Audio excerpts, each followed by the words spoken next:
Boa noite a todos. Vamos lá. Vamos começar com a poesia do Parnásio, que eu não abri o arquivo ainda, atrasado aqui, né? Na correria. Vamos lá. Jorge de Ângeles, Parnásio de Além Túmulo.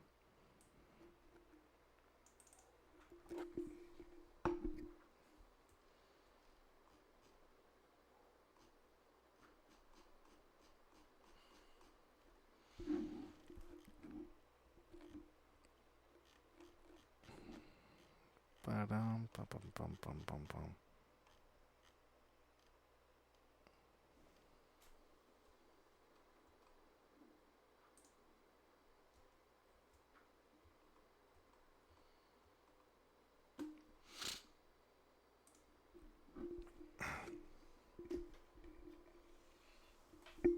Pronto. Desculpa, gente, mas agora vai. Torcendo, né? Vai dar tudo certo agora. Então vamos lá. Vanessa, tá podendo falar? Tá podendo. Posso sim, tá me ouvindo bem? Tô te ouvindo bem. Posso sim. Posso ler. Então você pode então ler a poesia e a gente segue para o estudo. Aí você faz a prece inicial também, tudo bem? Tudo bem. Depois da leitura? Isso, Beleza. Ok. tá Então, bom? Deixa eu ver só se eu apertei aqui o botão gravar, senão não grava. Já tá gravando já. Vamos lá. Fica à vontade. temos Jesus. Desaba o velho mundo em treva densa. E a guerra, como lobo carniceiro, ameaça a verdade e humilha a crença, nas torturas de um novo cativeiro. Mas vós, no turbilhão da sombra imensa, tendes convosco o excelso companheiro, que ama o trabalho e esquece a recompensa, no serviço do bem ao mundo inteiro. Eis que a terra tem crimes e tiranos, ambições, desvarios, desenganos, asperezas dos homens da caverna. Mas vós tendes Jesus em cada dia. Trabalhemos na dor ou na alegria, na conquista da luz da vida eterna. O livro é Parnaso de Além Túmulo, psicografia de Chico Xavier, pelo espírito Abel Gomes. Perfeito, isso aí. Aí fica à vontade para fazer a prece inicial. Ai, Senhor Jesus, te agradecemos imensamente, Senhor, por mais um dia de trabalho. Que o Senhor Jesus possa nos auxiliar no entendimento de mais um estudo, Jesus, que possamos aprender e nos desenvolver para cada vez mais chegarmos perto de Ti. Ampare a todos nós que aqui estamos, Senhor, e aqueles que porventura não conseguiram ainda entrar, e os que vão ouvir depois esse estudo.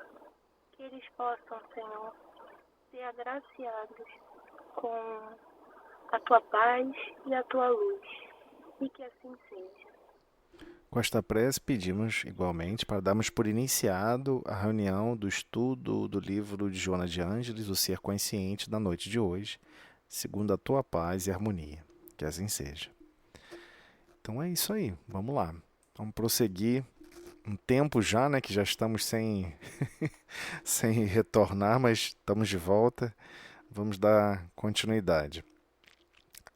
Quem tiver o livro em mãos, já vou apontar aqui aonde nós paramos, mas só para lembrar que esse livro, O Ser Consciente, ele já tem um certo tempo, né, de 1993, essa primeira carta aí de introdução, e a gente vai sempre propositalmente tentar buscar fazer um paralelo, né, de acordo com os assuntos forem avançando, nós vamos buscar fazer um paralelo, essa parreirinha aqui para lembrar do Livro dos Espíritos, né, e tentar fazer essa ponte entre o Livro dos Espíritos junto com Joana, algo que não é tão fácil de fazer, mas a gente vai tentar pescar lá os mesmos temas que ela vem tratando e mostrando como essa abordagem prossegue. Então, prosseguindo no tema, já trabalhamos bastante, vários assuntos, e aí estamos nas conceituações sobre a quarta força, né? Essa chamada psicologia transpessoal. Ela vem no processo de definição e conceito. E logo depois vamos adentrar no homem psicológico maduro. Claro que depois vamos entrar nos modelos e paradigmas para depois entrar para a nova estrutura do ser humano. Eu acho que a letra está pequena para quem tiver no celular. Deixa eu tentar aumentar um pouco mais aqui a letra. Espera aí. Eu acho que não está no tamanho como a gente colocava antes. Deixa eu tentar aumentar aqui. Espera aí.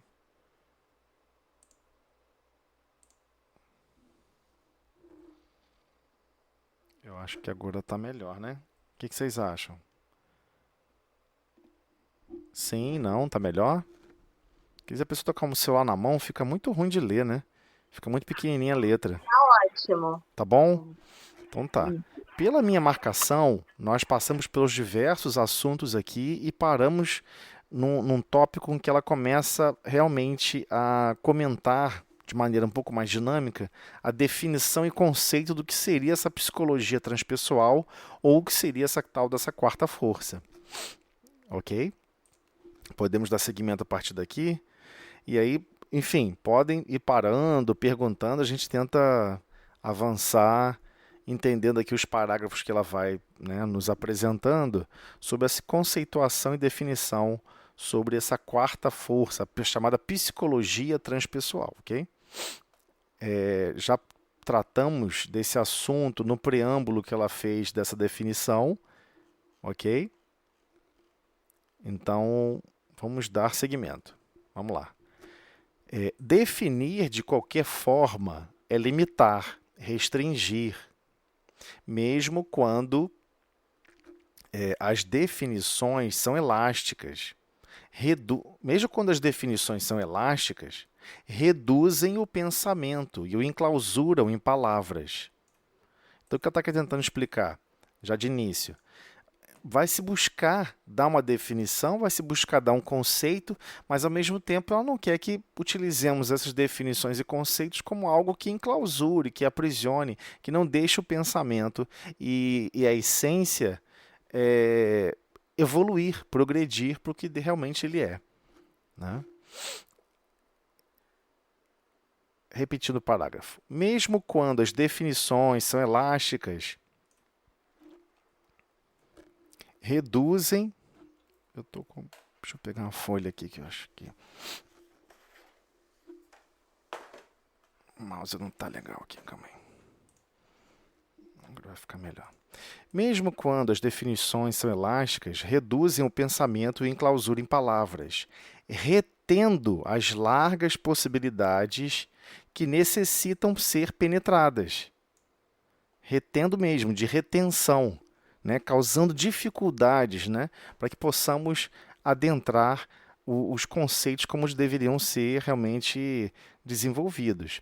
Então, conceituando a psicologia transpessoal, não nos podemos furtar aos seus paradigmas que ampliam as linhas das definições clássicas da doutrina psicológica em si mesma, de modo a dar-lhe a abrangência que alcança o ser humano na sua estrutura física, psíquica e transcendental. Então, por que ela está querendo realmente partir para essas definições e para essas questões mais detalhadas, né? Existe um fator complicador, né? Um fator bem complicador com relação ao... Deixa eu ver se agora aqui ficou melhor. Vocês estão me ouvindo melhor agora, o som? Sim? Tá ótimo para mim. Tá ótimo? Então tá, então. Vou tentar acertar aqui, melhorar o ganho. Vamos lá. Por que ela está falando dessa maneira, né? Porque existem várias vertentes dos estudos da área da psicologia. E ela quer deixar claro como todos esses pensamentos, essas linhas, essas formas de pensar, elas evoluíram, né? Como que tudo isso vai ter essa culminância nesse agregar um pouco mais complexo, né? Claro, difícil de interpretação, mas ao mesmo tempo suficientemente capaz de abranger o todo. Porque, na verdade, sempre buscamos estudar as complicações, a essência da vida, não apenas com um único ponto de vista, mas agregando o ponto de vista espiritual.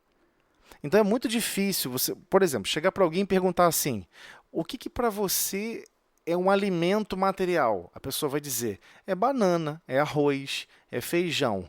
Aí você chega para a pessoa e fala: o que para você é o alimento para a sua alma? Aí a pessoa trava. Você não vai encontrar alguém que dê uma resposta direta sobre isso. O que alimenta a sua alma? Algumas vão dizer: é a música. Aí alguém vai falar assim: pô, mas a música que você percebe é uma representação diminuta de uma música superior, é claro, de vibrações superiores, mas ainda assim é uma vibração mecânica que você detecta. Então, é difícil conceituar o que é realmente o paradigma das condições da sua essência espiritual. Então ela está falando claramente, existe aquela abrangência de observar o ser humano como algo mais complexo. E isso foi sendo renovado. Né? O básico que é apresentado em todas as escolas na Terra, quando alguém começa a estudar em geografia, história, principalmente em geografia, todos são apresentados o ser humano como sendo um animal fisiológico. Né? É isso que ela está falando. Né? Como concluir e envolver toda essa abrangência do ser humano na sua estrutura física?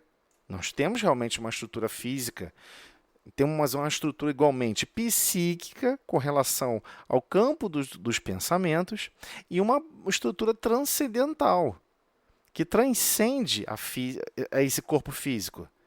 Nós somos espírita. É dessa transcendência que ela está falando. É algo que supera o corpo físico, supera as condições físicas. E há uma carência muito grande em compreender esses limites. E, acima de tudo, remover essas fronteiras, remover esses limites, né? Que ela vai tratar aqui com a gente. Então, remontando-se à história do pensamento psicológico, encontraremos os seus primeiros postulados na ética filosófica ancestral, que se iniciou no Ocidente com Anagímenes e Anasógenas, percorrendo todos os períodos históricos até a sua formação organicista. Até a sua formação organicista. Deixa eu só autorizar aqui a pessoa. Vamos lá.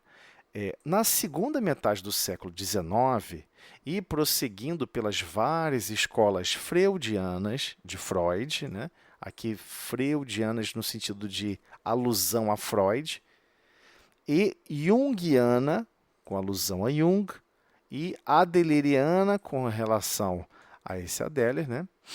Enquanto se ia ampliando nas concepções humanistas, comportamentalista e psicanalítica.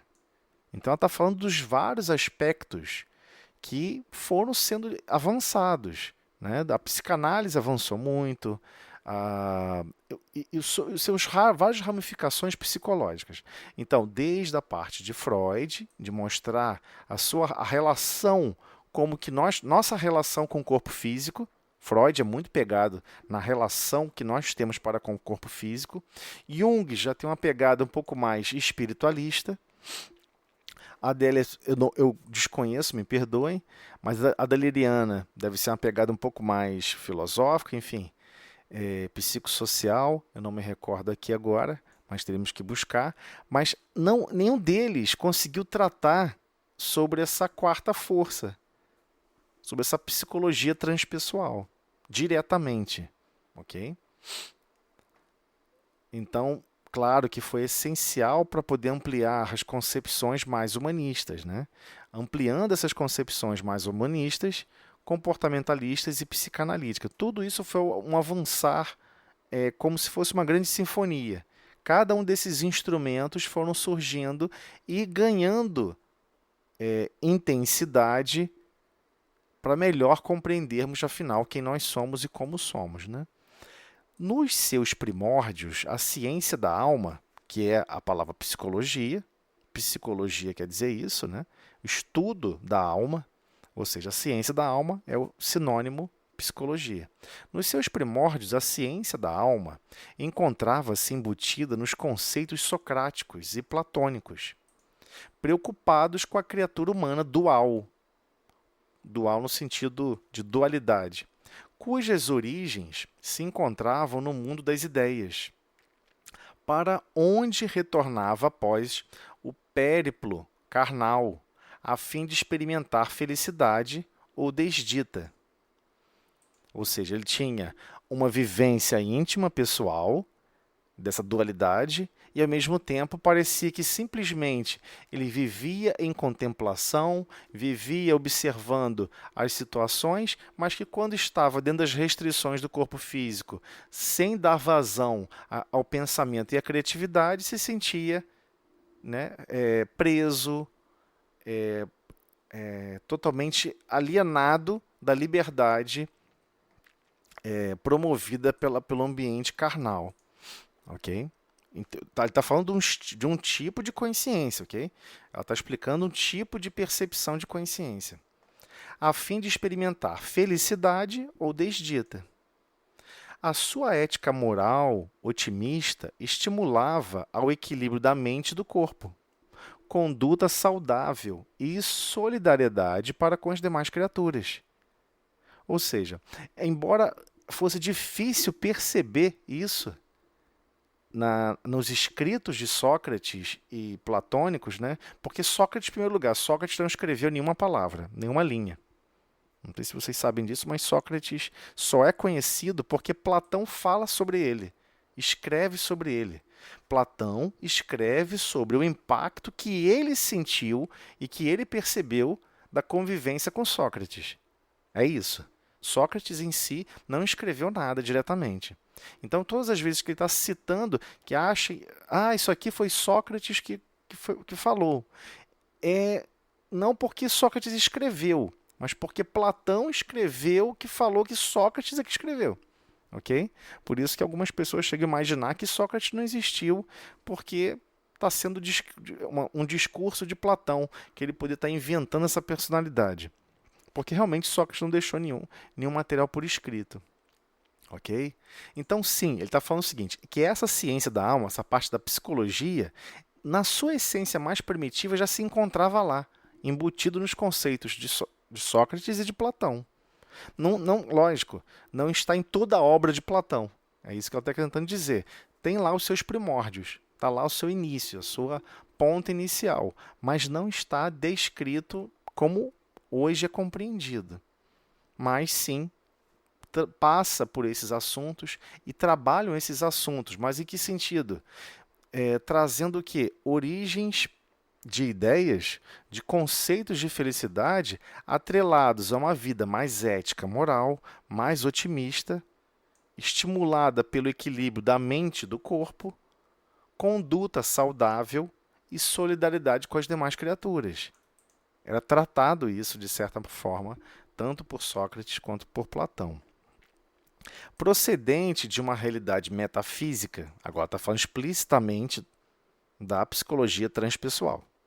A psicologia transpessoal, ela procede de uma realidade metafísica. O que seria uma realidade metafísica? Que ultrapassa as barreiras físicas. Né? Às vezes a pessoa está em total saúde, está em total bem-estar físico. Se for fazer exame de sangue, está tudo em dia. Não tem nada fora da faixa. Se for observar todas as funcionalidades do corpo físico, está tudo funcionando corretamente. Se for observar, a pessoa não tem escassez de alimento, não tem escassez de água, não está em guerra, está numa condição de total conforto. E ainda assim surgem tristezas, mágoas, enganos, desilusões. Existem sentimentos sendo dominados e, igualmente, fenômenos metafísicos que ultrapassam a condição física da realidade mais grosseira, materialmente falando. Então, procedente de uma realidade metafísica, o ser a ela retornava com o somatório das experiências adquiridas, que lhe plasmariam futuros renascimentos na Terra, conforme os conteúdos existenciais vividos. Então, todos aqueles que já têm aquela percepção dessa questão da realidade, além das restrições físicas mecanicistas, né, procedente de uma realidade metafísica, o ser a ela retornava com o somatório das experiências adquiridas. Então, quando você retorna no processo de reencarnação, quem você percebe, quem você é hoje, é um somatório de diversas consciências. Você já viveu diversas consciências. O que ela está querendo dizer com isso? O espírito imortal, e esse espírito imortal que não vai desaparecer nunca, é como se fosse uma grande cebola. E cada camada daquela cebola é uma consciência que você plasmou, que você viveu. Né? Engraçado que você vê pessoas, por exemplo, que às vezes vão estudar história e falam, nossa, essas pessoas de Roma, pessoas horrorosas, pessoas isso, pessoas aquilo, que isso, que civilização horrorosa.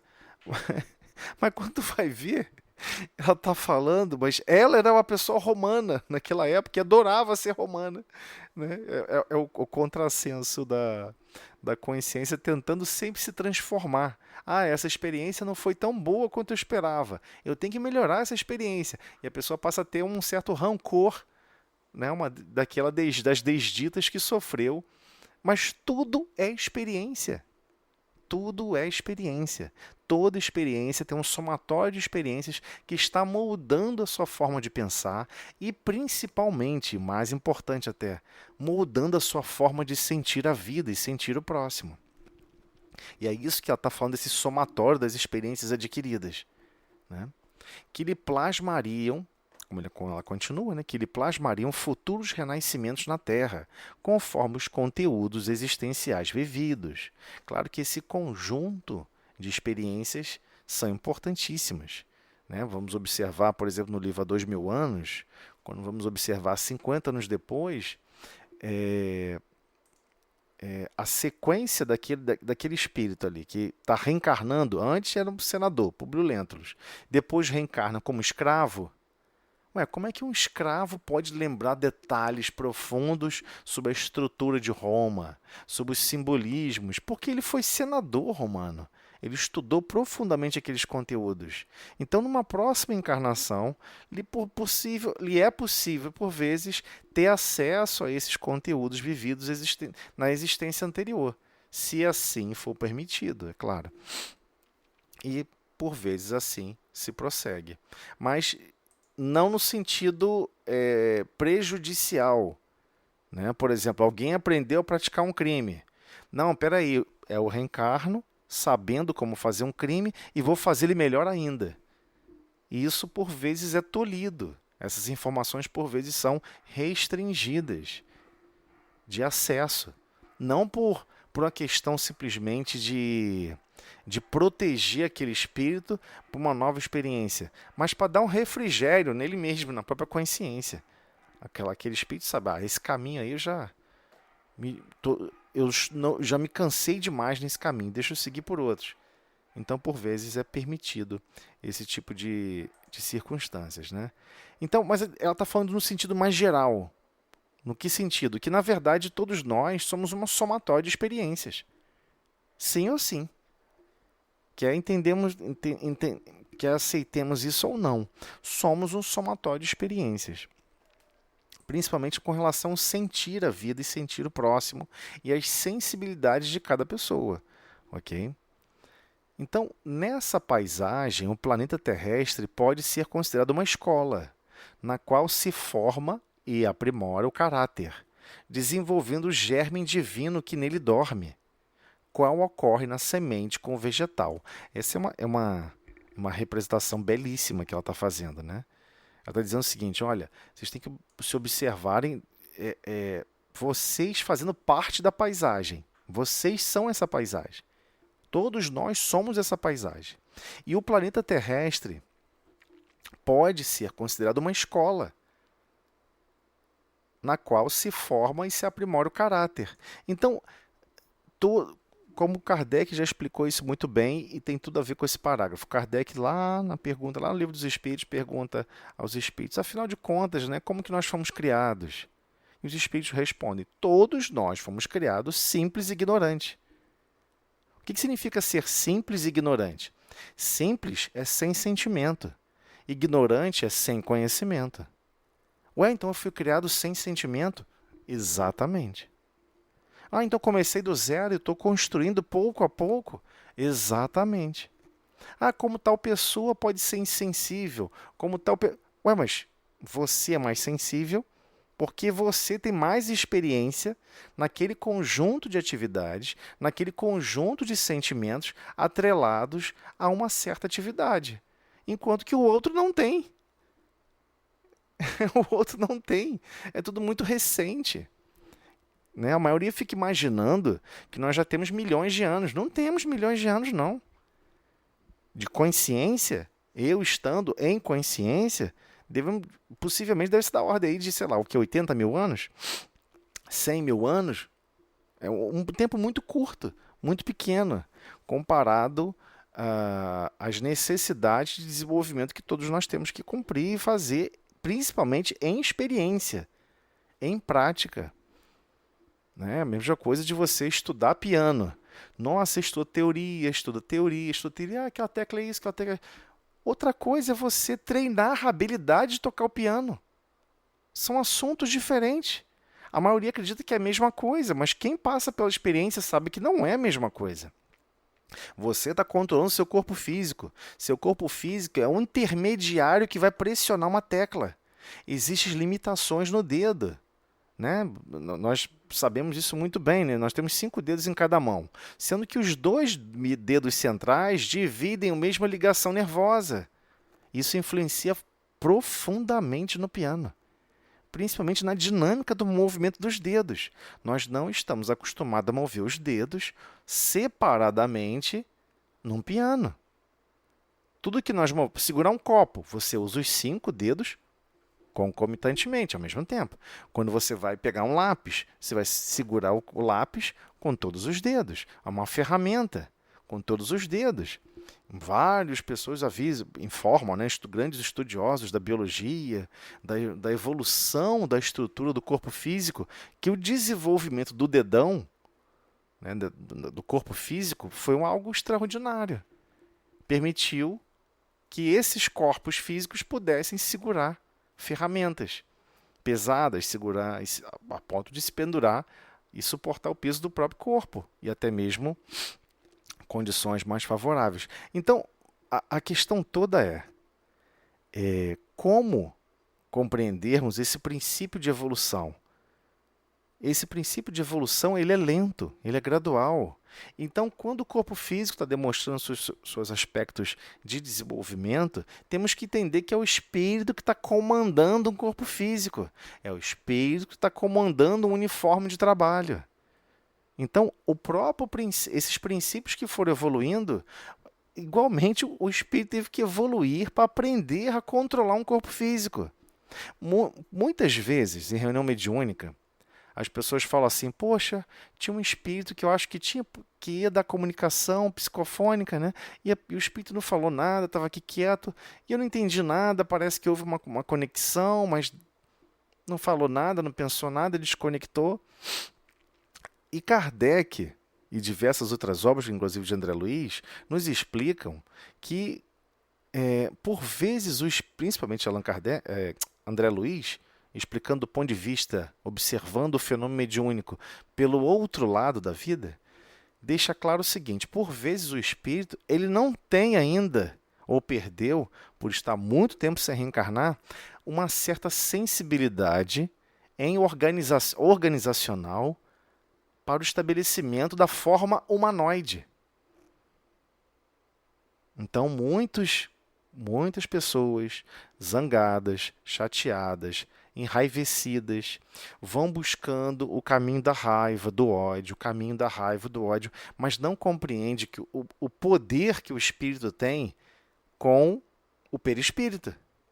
E ele, por exemplo, pode começar a querer moldar o perispírito para ter uma forma de animal. Ah, porque eu vou assustar os outros, que eu vou perseguir os outros, eu vou ser um ótimo perseguidor, eu vou ser isso, eu vou ser aquilo.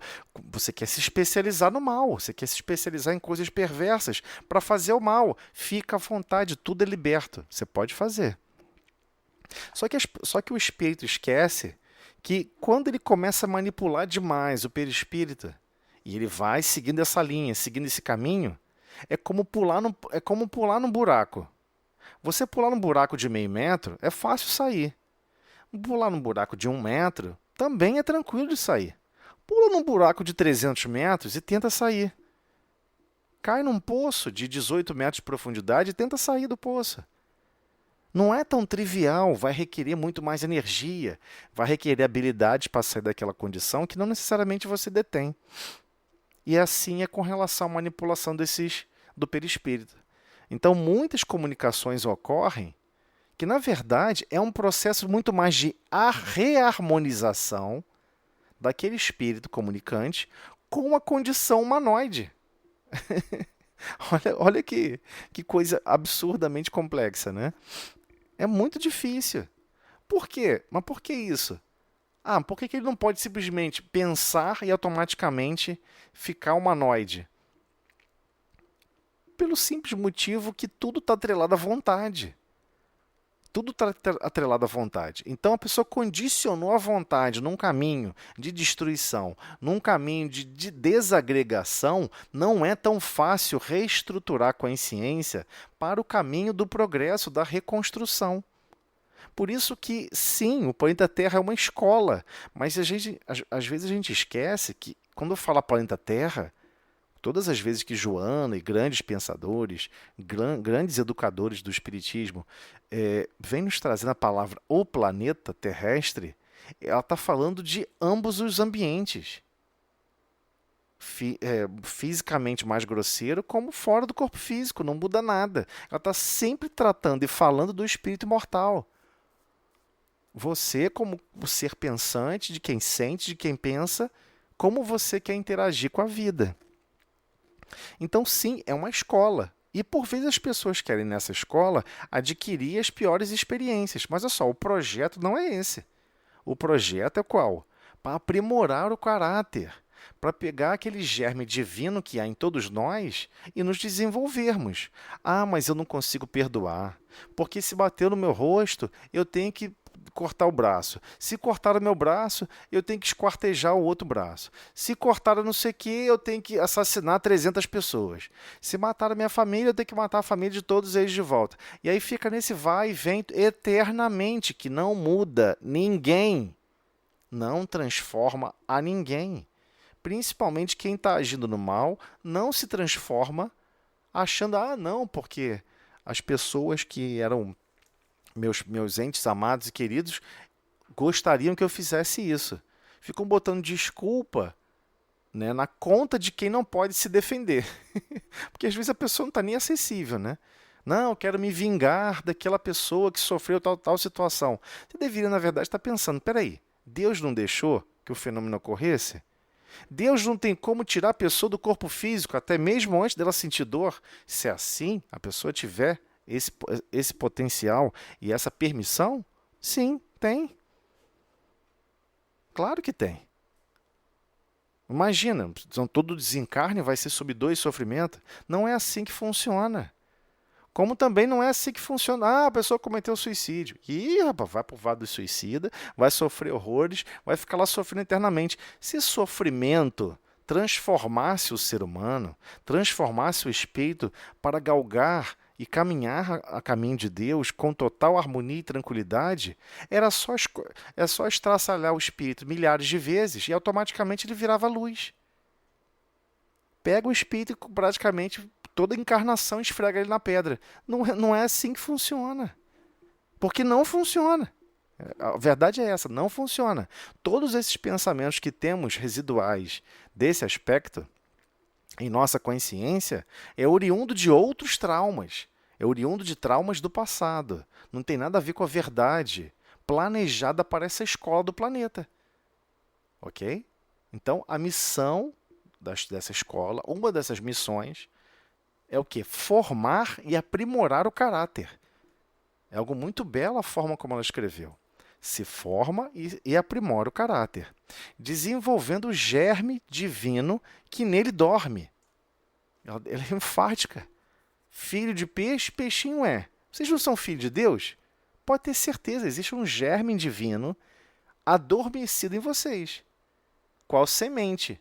Só que qual o problema quando ela compara qual ocorre com a semente com o vegetal?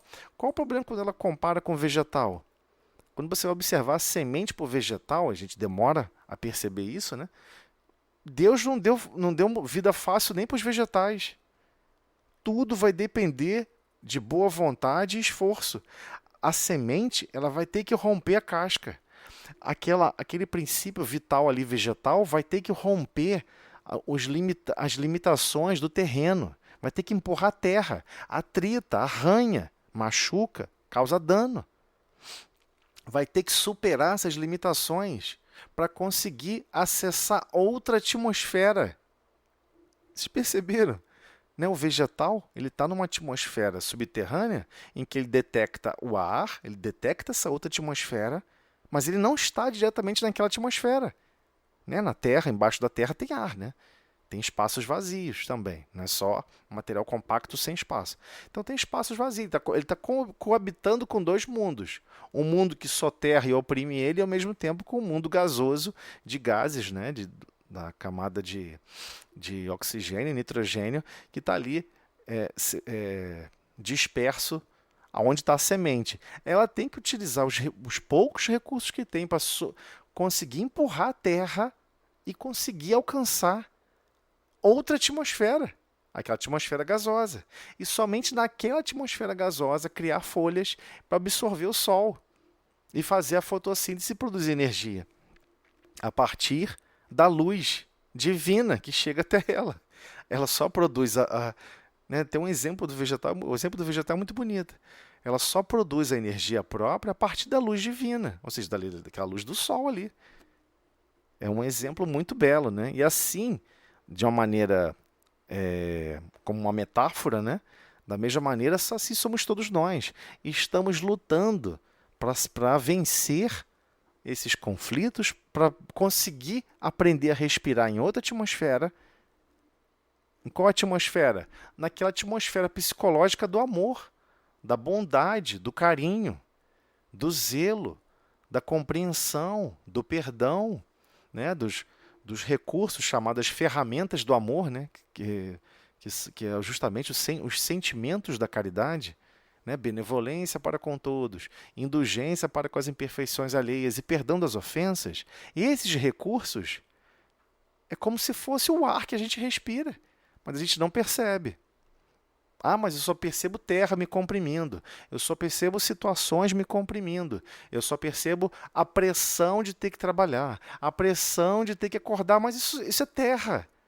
Isso é a terra. Daqui a pouco você não está mais na terra. Você vai estar em outra atmosfera. Né? Então precisamos buscar essas metáforas que são tão importantes, né? Como Jesus sempre explicou. Né? Todas as leis divinas estão na natureza. Todas as leis divinas. É impressionante, né? Estão na natureza? Estão.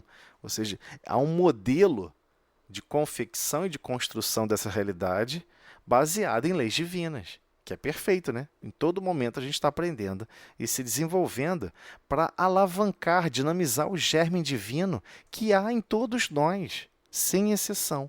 Todos possuem esse germe divino, mas que nele dorme, está dormindo, está adormecido em cada um de nós, mas que teremos que passar a desenvolvê-lo, trabalhá-lo sempre, né? Então, prosseguindo. Posteriormente, Aristóteles lhe agregou o entelequia, e propôs uma criatura trinitária, seguindo os modelos da filosofia oriental, e recusando-se à aceitação dos episódios reencarnatórios necessários à evolução. Aristóteles era contra a reencarnação, ok?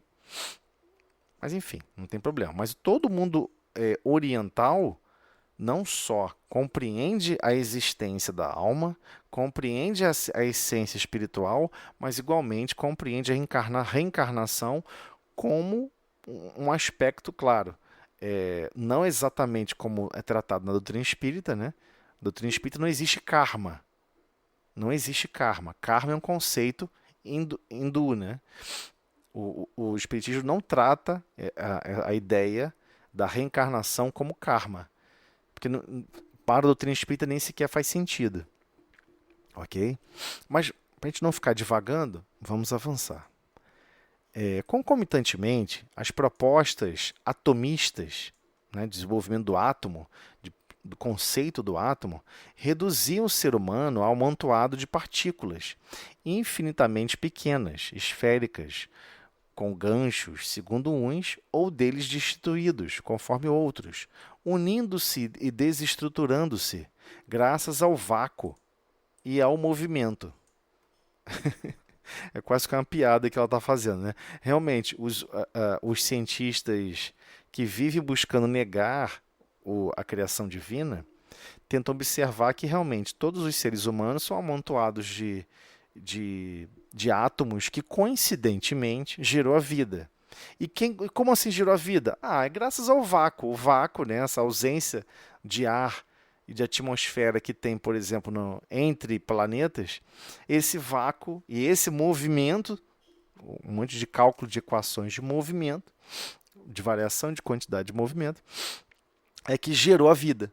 Né, que um átomo se chocou com outro, e aí teve conectividade, e houve um equilíbrio potencial que manteve aquilo conectado. Tudo é o acaso. Tudo é o acaso, é uma coisa fenômeno, né?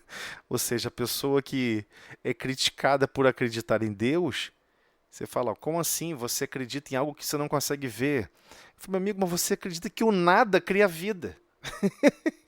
Você acredita que o nada cria vida. Eu estou falando que Deus cria a vida e você é contra. Mas o nada você acha sensato. Então, são as duas faces de nomes diferentes, mas que participam, às vezes, da mesma essência em termos de problema. Né? Resultando, portanto, do capricho, do acaso. Né? Como que a vida foi criada? Foi um acaso, foi por acaso. Né? Você pega uma televisão de tubo antiga, joga escada abaixo, ela vai se batendo, batendo, batendo, batendo. Chega no final, uma televisão 4K plana, de plasma. É o conceito mais deturpado que você possa imaginar de evolução. Né? Como é que o acaso gera alguma coisa? Né? Como é que o nada gera alguma coisa, gera progresso? É estranho, né? As próprias evidências, né? Todo cientista, e aí vamos parafrasear aqui Emmanuel, todo cientista que está estudando profundamente a ciência e as suas representações, na verdade está estudando todas as leis naturais. É basicamente um servo de Deus, sem perceber. Porque ele está observando e detalhando, e discutindo e apresentando evidências cada vez mais sofisticadas e mais originais, cada vez mais originais e mais elaboradas, que na verdade o acaso não existe. É o contrário. Mas a pessoa ainda tem uma restrição, talvez até social, talvez até de convivência com outros, onde ele não pode falar, olha, não tem como. Né? Tem até um matemático, esqueci o nome dele agora, ele apresentou um trabalho que irritou várias pessoas. Né? Hoje em dia os ânimos estão estranhos, ou sempre estiveram, mas agora são facilmente publicáveis. Ele publicou o seguinte, não sei se vocês sabem, mas qualquer cálculo de probabilidade em que o resultado apresente um número 10 elevado a 200, né? 10 elevado a 200, acima de 10 elevado a 200 é considerado como algo impossível. Então, houve um grande matemático que ele fez o cálculo de qual era a probabilidade, qual era a chance da estrutura do planeta Terra ter sido criada automaticamente, tipo por acaso.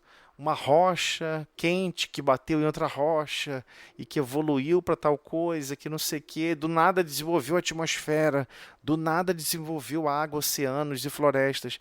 Qual é a chance disso acontecer? Ele calculou e o resultado foi 10 elevado a 568, 557, um número que era considerado como impossível. Alguém criou a Terra. Então ele não quis falar a palavra Deus, né, por uma questão sacerdotal da ciência, mas ele deixou claro, alguém criou. É impossível, não existe como coincidir algo tão sofisticado como é o planeta Terra. Né? Sem o campo magnético da Terra, não haveria vida, porque os ventos solares destruiriam a vida orgânica como conhecemos.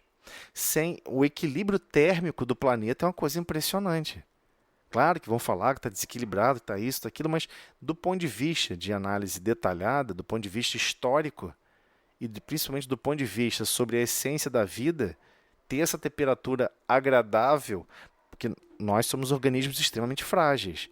Compara a temperatura do universo, né, menos 273 graus Celsius. É a temperatura fora do planeta Terra. Onde tem luz refletida pelo Sol. Pode apostar que está 300, 400, por vezes que está 1000 graus Celsius. Ou seja, nenhuma dessas duas temperaturas é possível viver. Né? Então, as pessoas que estudam isso profundamente vão observando como que é uma faixa extremamente diminuta para algo monumental que é um planeta. Olha que o nosso planeta não é nem tão grande assim, mas é chocante como que a vida se equilibra. É óbvio que ela não é o acaso. Okay?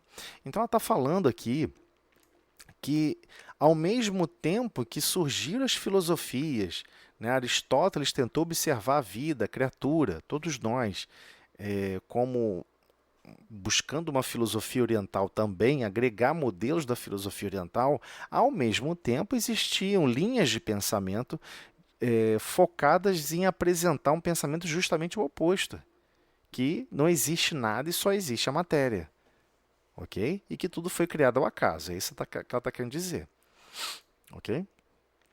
É onde essas matérias se organizam e desorganizam ao acaso, por eventualidade. Continuando. Avançando paralelamente em antagonismo estrutural, alcançaram culminâncias, ora uma, ora outra corrente, através de São Tomás de Aquino, de Leibniz, Descartes, Bacon. Então, está falando de várias pessoas que escreveram textos, que tiveram a vida, que influenciaram uma estrutura existencial completamente antagônica, ou seja, uma postura contrária ao materialismo mais recrudescido, mais pesado.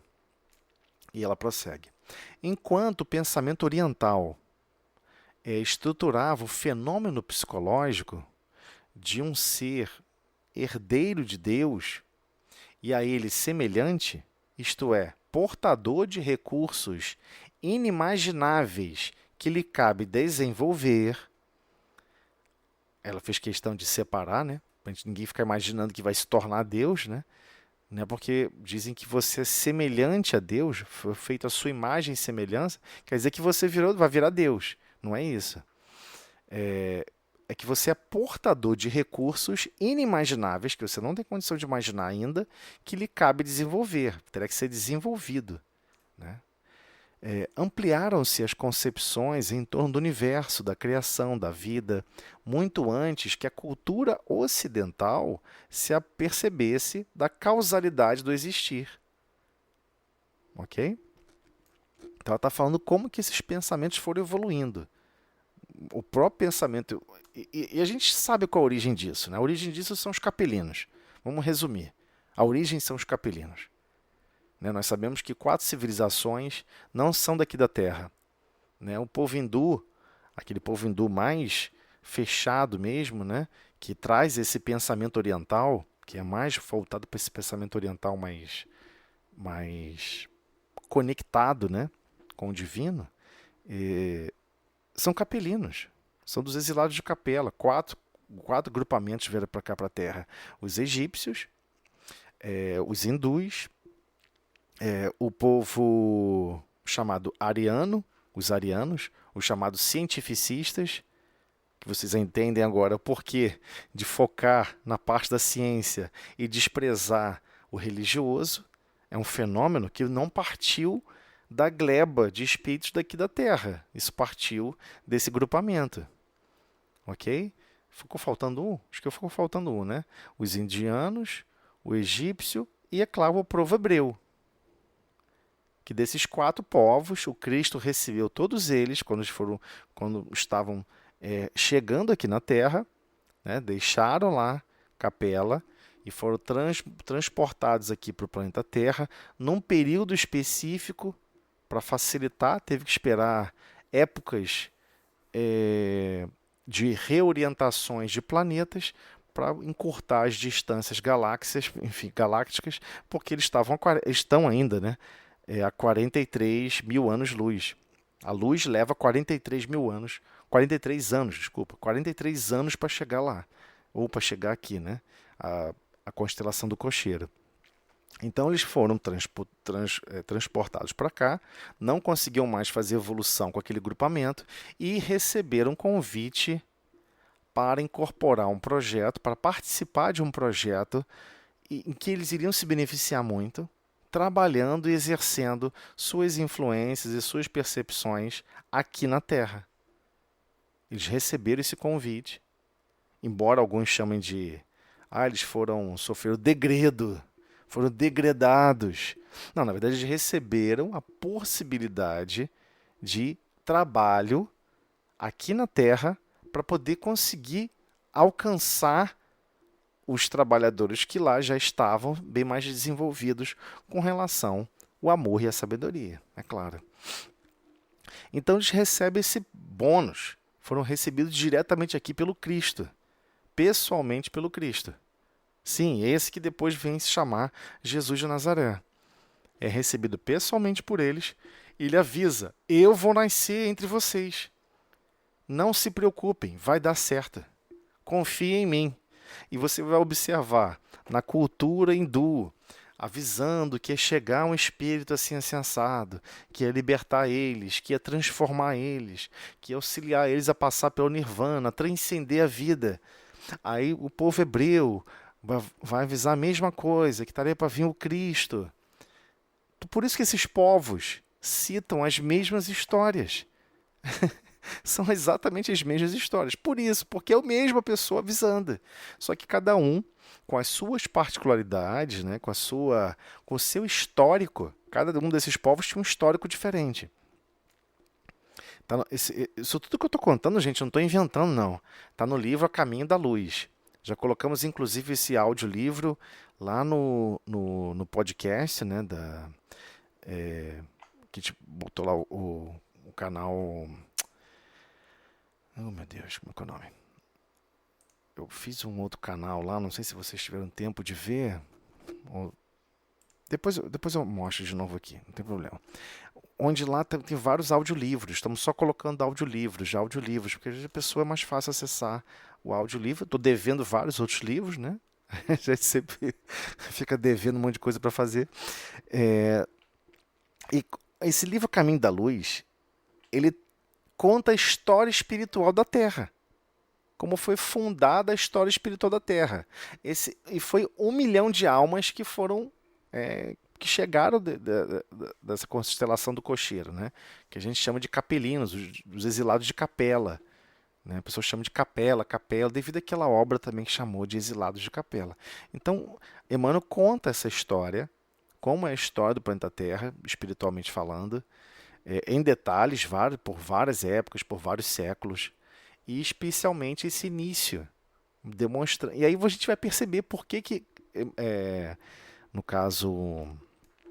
Joana está falando de aspectos psicológicos fundamentais, da experiência de cada um, porque reencarnamos próximos, por vezes, de cientistas.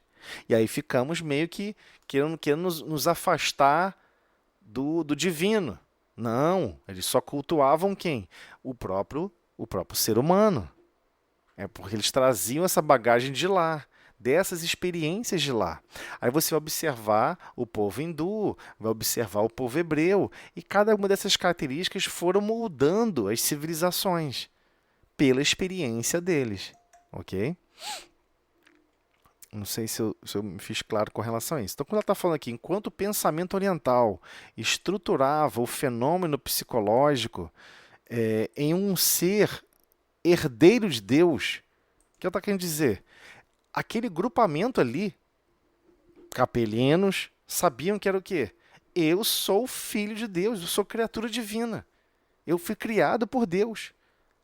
Aquele pensamento oriental já era concebido e muito bem estruturado. Ah, mas do nada ele pensou sobre isso? Não, porque são esses lados de capela que conseguiram apresentar esses conceitos lá no Oriente e foram difundidos, e foram avançando, e foi assumindo outras modalidades, outros nomes, mas a origem é a mesma, né? E que sim, a ele se assemelha.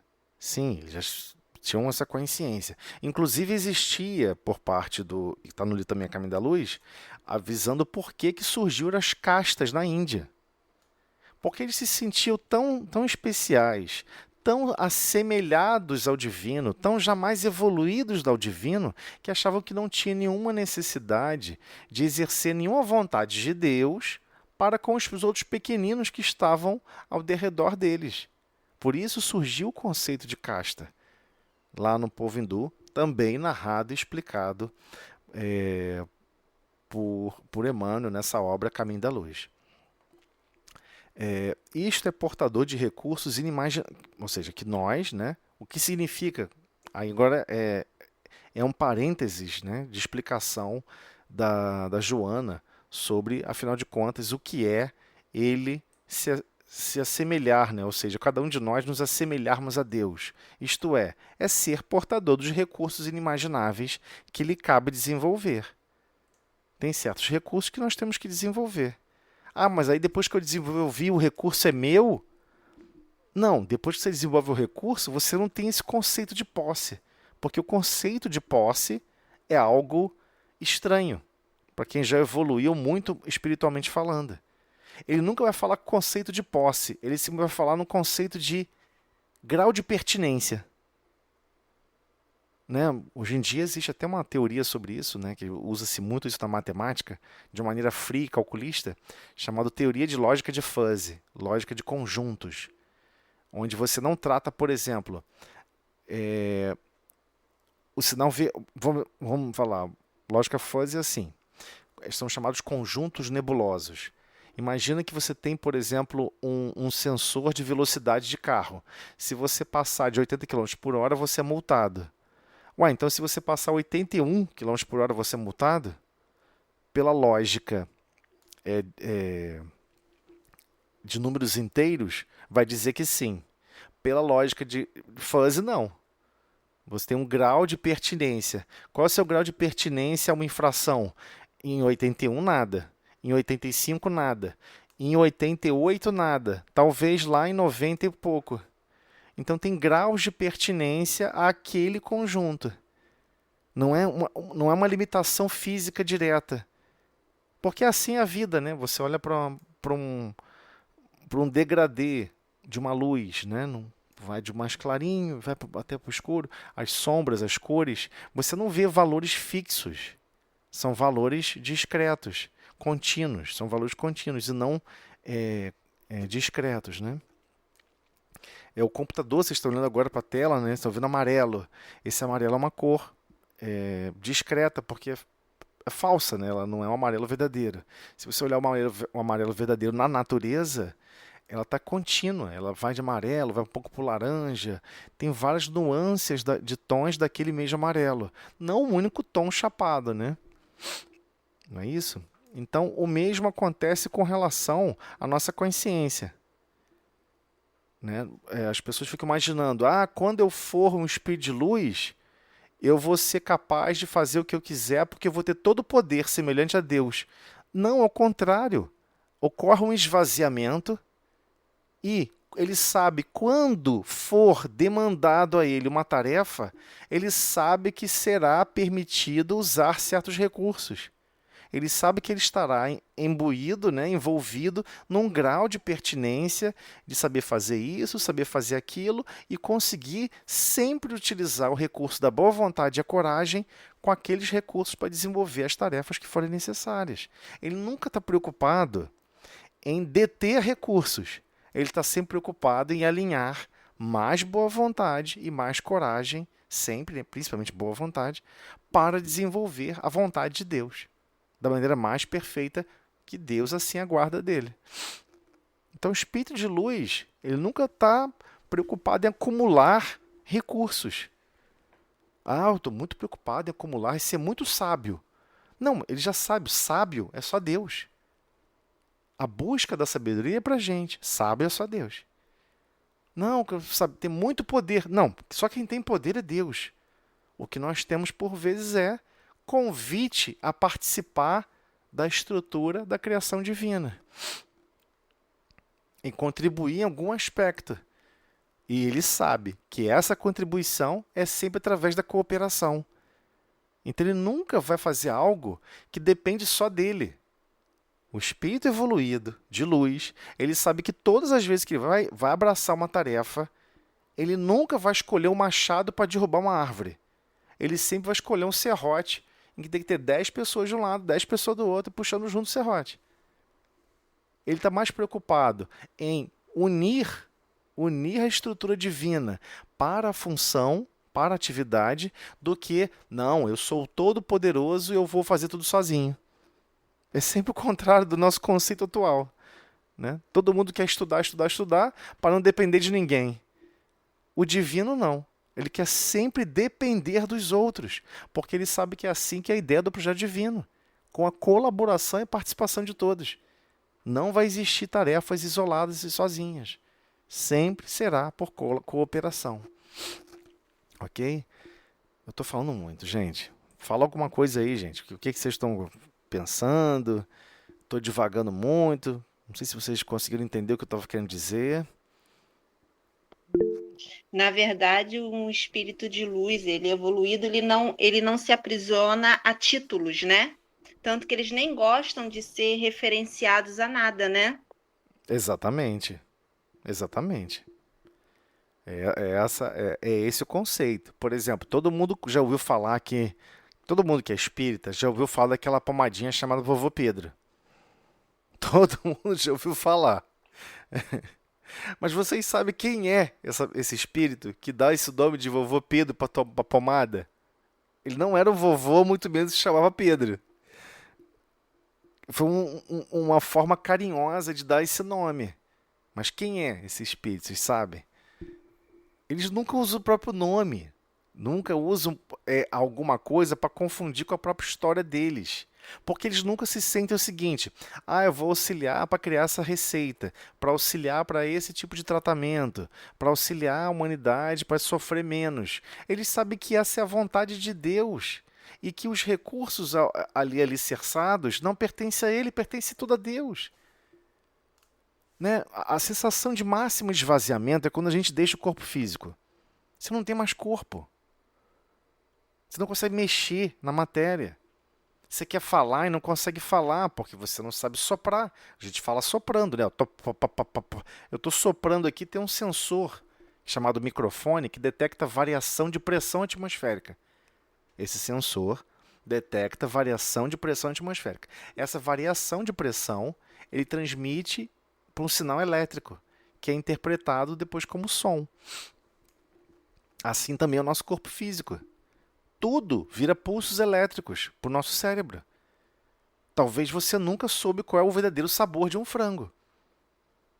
Porque, na verdade, é o seu corpo físico que detecta essa essência chamada sabor. Mas o sabor é um conceito elétrico para o seu cérebro. Você não sabe exatamente o que é o sabor. O sabor depende do transdutor, né, desses sensores que tem no corpo físico. Essa é a parte impressionante, porque a gente sempre vive uma coisa estranha. A gente fica se confundindo o tempo todo com o corpo físico. Mas a gente não tem nada a ver com o corpo físico. Absolutamente nada. Ele é só um transdutor. Um sensor que transmite para o espírito. E tem mais outro transdutor, né? Que nós já conhecemos. Que aí dá a ideia completa. Tão importante para fechar o pensamento. Tem um corpo físico, tem um corpo perispiritual e tem um espírito. O espírito não consegue dar ânima, botar vida, dar ânima a nada sem esse corpo perispiritual. Assim também refere-se não só a todos os fenômenos mediúnicos, mas igualmente ao fenômeno que você está vivendo agora, que é animar um corpo físico. É impressionante, né? Ou seja, é realmente uma grande escola, só que você está no uniforme de trabalho, mas você não é esse uniforme. Ele é só o uniforme de trabalho. Você trabalha com escafandro, mergulhado numa atmosfera. Você não pode achar que você é o escafandro, que você é essa roupa de mergulho. Você não é essa roupa de mergulho. Você é aquele que pilota a roupa de mergulho, com outros objetivos, que não é simplesmente satisfazer a roupa de mergulho, né? Então é difícil a gente perceber isso. E esses orientais já sabiam disso. Eles tinham certeza absoluta. Então algumas pessoas falam assim, pô, mas esse pessoal do orientais são esquisitos, eles andavam largados, né? Uma coisa meio esquisita, sem muita ligação com a matéria, fazendo desafios dele mesmo com relação ao corpo físico, né? Abandonando o uso de um braço, fazendo coisas esquisitas. Por que eles faziam isso? Porque eles estavam se sentindo prisioneiros ao corpo físico, eles tinham certeza que não eram o corpo físico. Eles queriam entender o que eles estavam fazendo agora com essa estrutura física mais grosseira. Você imagina, eles estavam lá em capela, queriam, por exemplo, se harmonizar com a natureza, eles fechavam os olhos, abriam os braços e se equilibravam e entravam em harmonia com a natureza. Queriam se alimentavam pelo sol. Fechava os olhos, esticava o braço, alguns minutos, concentrado, absorveu a energia do sol e sentia a absorção dessa energia. Aí, de repente, tem que nascer no corpo físico, tem dente. Que tem dente. Você tem noção que é isso? Eles não tinham dente lá. Aí nasce aqui no corpo físico, tem que ter dente.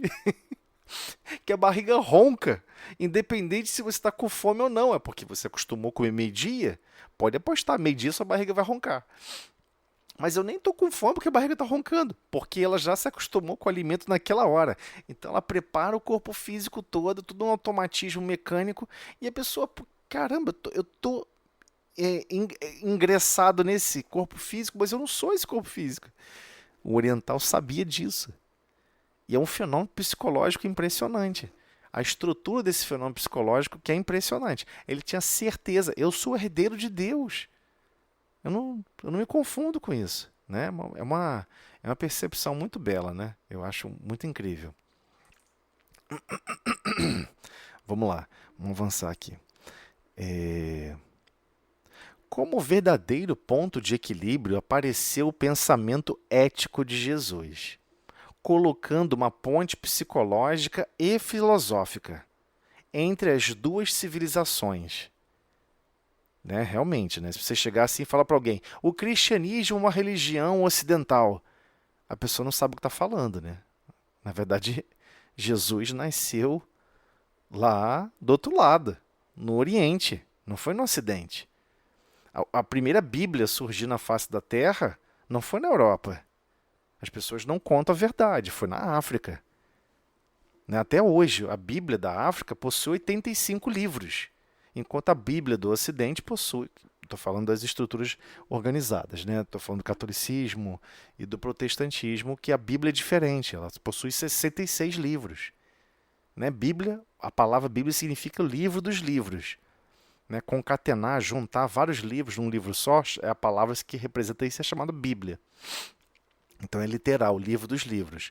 Então, o próprio cristianismo na África, a Bíblia é diferente. Lá são 85 livros. Tem versículos, por exemplo, de Mateus, que não foram retirados, estão presentes no livro. Enquanto que alguns aqui nos concílios foram sendo retirados. Ok? Mas tem que ter essa consciência. Então, sim, o cristianismo conseguiu avançar igualmente pelo esforço e pelo empenho, né, da tarefa atribuída ali junto aos gentios, né, de Paulo de Tarso, né, eles sair do povo ali hebreu, sair do povo judeu para apresentar o Deus único, apresentar Jesus de Nazaré, apresentar essa ligação divina que todos nós temos, essa ponte entre o Ocidente e o Oriente. Quem fez, quem promoveu foi Jesus. Essa é a essência. Claro que surgiu naquele ponto ali, né? Naquele ponto focal, e ali foi se avançando. Inclusive, até mesmo no Livro dos Espíritos está explicando. Todas as vezes que na Bíblia está sendo chamada, ó Israel, ó Israel, Israel, Israel, Israel, para o conceito mais sofisticado, é o planeta inteiro. É o planeta inteiro que está albergando todas essas almas aqui. Não é Israel um lugar físico, tipo cercado com alguém chega assim e pinta, isso aqui é um país, isso aqui é outro, e define uma linha imaginária. Não, não é isso. Isso não existe. Nenhum desses textos foram escritos, claro, foram escritos mais diretamente para o povo, para os capelinos, né? Com certeza, não tenha dúvida disso. Foram muito melhor recebidos pelos capelinos, pelo povo hebreu principalmente, que tinham condições de absorver com mais naturalidade aqueles conceitos e colaborar mais explicitamente com o projeto divino, com o projeto do Cristo para este planeta, em difundir todas as informações necessárias e especialmente todos os sentimentos necessários a serem desenvolvidos a partir desse pensamento ético de Jesus. E que ele conseguiu expandir para cá, para o Ocidente, porque no Oriente já existia, começou no Oriente.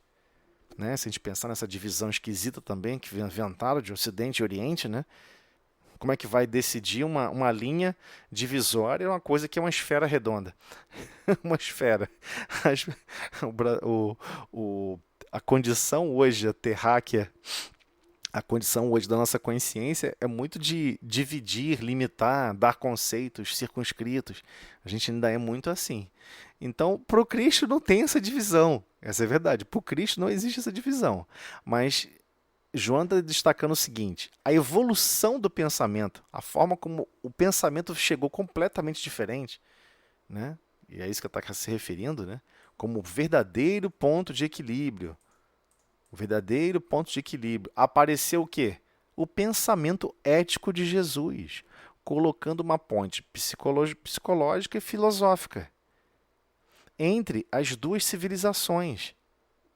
Então, essa ponte psicológica e filosófica é psicológica no sentido da consciência da própria alma, é claro, e filosófica no sentido de entender o pensamento, de entender esse conhecimento libertador que é seguir, estamos todos seguindo e galgando o progresso para a felicidade, onde essa essência da felicidade é o estar mais conectados aos objetivos divinos do que realmente estamos.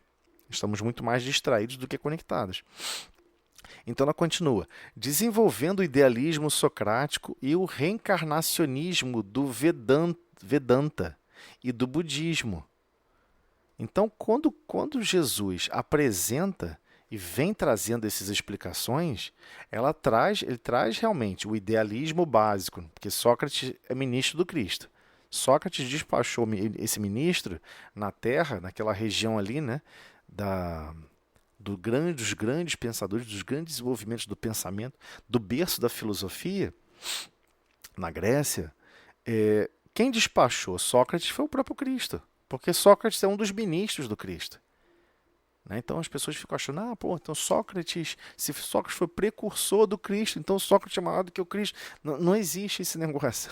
Foi o Sócrates, era discípulo, é ministro ainda do Cristo, e foi o próprio Cristo que despachou ele para a Terra para nos auxiliar. E o reencarnacionismo do Vedanta e do budismo, né? Tanto Buda quanto a ciência védica, né? do povo hindu, que também ambos são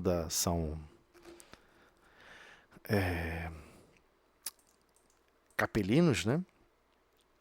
eles ajudaram a traçar esse conhecimento, mas é muito diferenciada a forma como Jesus apresentou, né, o reencarnacionismo. A ressurreição é inegável. Você não tem como questionar, não é questão de sentimento íntimo. Todos viram. Né? Não sei se vocês conhecem aquele filme, que na verdade é baseado no livro, Em Defesa de Cristo. Quem não conhece, depois anota aí e busca. Em Defesa de Cristo. É um jornalista americano que, quando a esposa se torna cristã, ele fica revoltado e resolve acabar. Vou acabar com esse negócio aí de Jesus, esse homem não existiu, não aconteceu nada disso. E ele começou a perseguir. Inicialmente, eu vou perseguir a verdade, vou descobrir a verdade. E ele, muito nos seus métodos, foi buscando os artefatos que provavam a existência de Jesus. Né? Então, por exemplo, Aristóteles. Como é que você sabe que Aristóteles existiu? Porque existem 5 pergaminhos citando Aristóteles. Tá, mas quantos pergaminhos foram encontrados citando Jesus de Nazaré? 5.000. 5.000.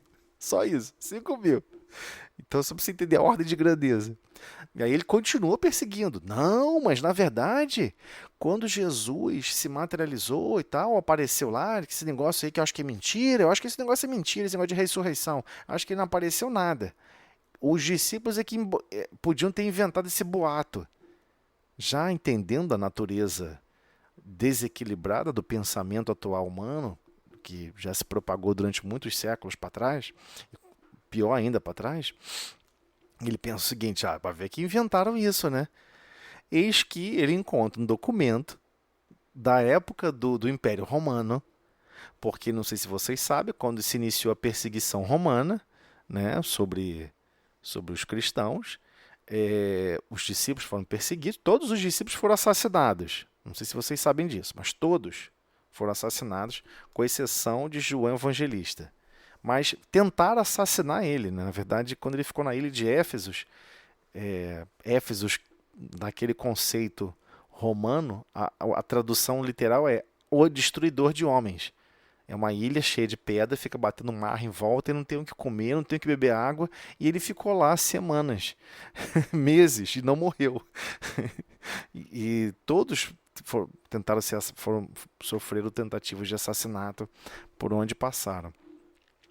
Mas voltando ao fim da meada, Jesus, esse estudioso, esse pesquisador, jornalista, descobre que existe um documento, e mais de um documento, apresentando que mais de 50 pessoas avistaram, cruzaram, passaram perto de Jesus, andando na rua, com as marcas de ferida.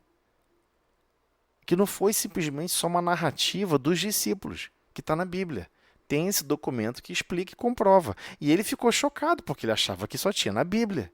Ele não conhecia a história como um todo, como ela não foi exatamente contada, né, na sua totalidade.